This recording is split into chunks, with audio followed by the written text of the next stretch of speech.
Hey playa, do you have zero dating experience? The idea of hugging a girl or kissing her or even going out on a date with her is just something you've never got a chance to do. And as you get older, you feel like time is passing you by. People are moving ahead and experiencing new things while you're still stuck where you are. If that's the case, don't worry. I'm going to walk you through how to manage those feelings better and how to deal with the fact that you may be a kissless, dateless virgin right now. How did it feel to hear me say that? Probably not good. Most of the time, we don't really like to reflect on the things that we're struggling with, and especially have other people call them out. But I think it's important to address these things, to acknowledge that that's where you are, and to not look at it as a point of shame, but actually as a point of opportunity to learn and grow. In our modern society, by the time you graduate high school, if you haven't already had those sexual experiences, it can feel kind of taboo, like you're really falling behind.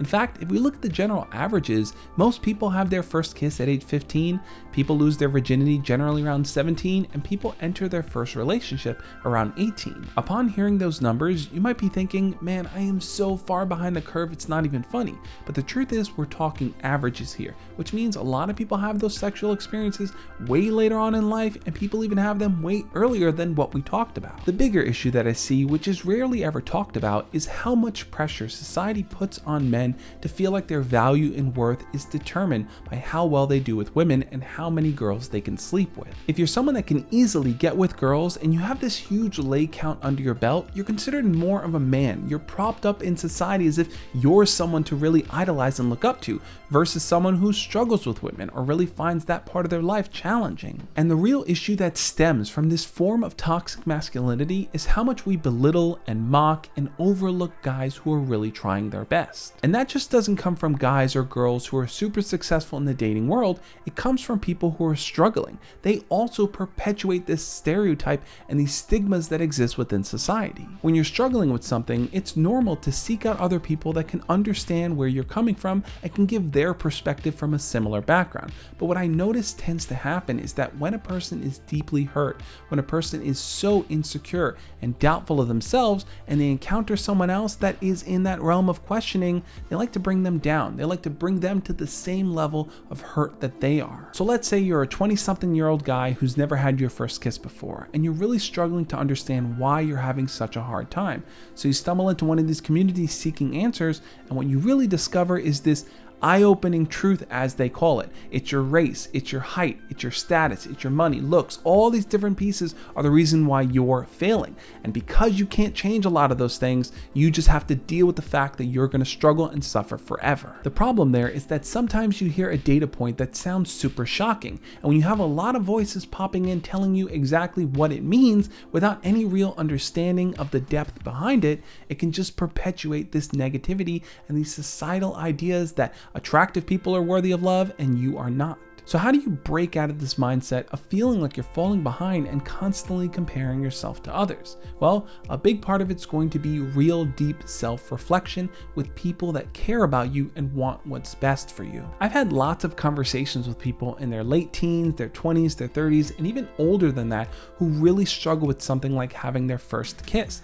They've tried, they've seeked out people, they just haven't really been successful. And the continuous message that I always hear is that there's something wrong with me to be so far behind. But the truth is, there are factors within your power and factors outside of your power. For example, dating apps have completely changed how we approach dating and prioritize it. Dating can now become a super easy, casual thing that we can do at our fingertips. Just swipe left or swipe right on someone, and it's that simple. You don't have to think too much of it. And when you kind of take an action and you put into the secondary part of your mind, yeah, you're really gonna cut out important things that matter, like a deep connection, a long-term relationship, or a person that shares your values. Or the fact that people are settling down later and later in life, thus using their early adult years to really discover themselves, to explore inhibition-free, to pursue their passions, their careers, and their hobbies. Those two factors have shifted everything, and they're totally out of your control. So what can you do? What is in your control? What do you have power over in your dating life? Like I said before, a big part of it is real deep reflection on the things that you're actually struggling with, rather than kind of just generalizing and saying it's not working out for me. For example, let's say every single girl that you've ever tried to ask out has rejected you. You might draw the conclusion, well, they don't like me because I'm too short or I'm too ugly, which may factor into their decisions, that's no doubt. However, looking at what's in your control, ask yourself, am I doing all that I can? Are you working on your communication skills with them? Are you really making the effort to build attraction?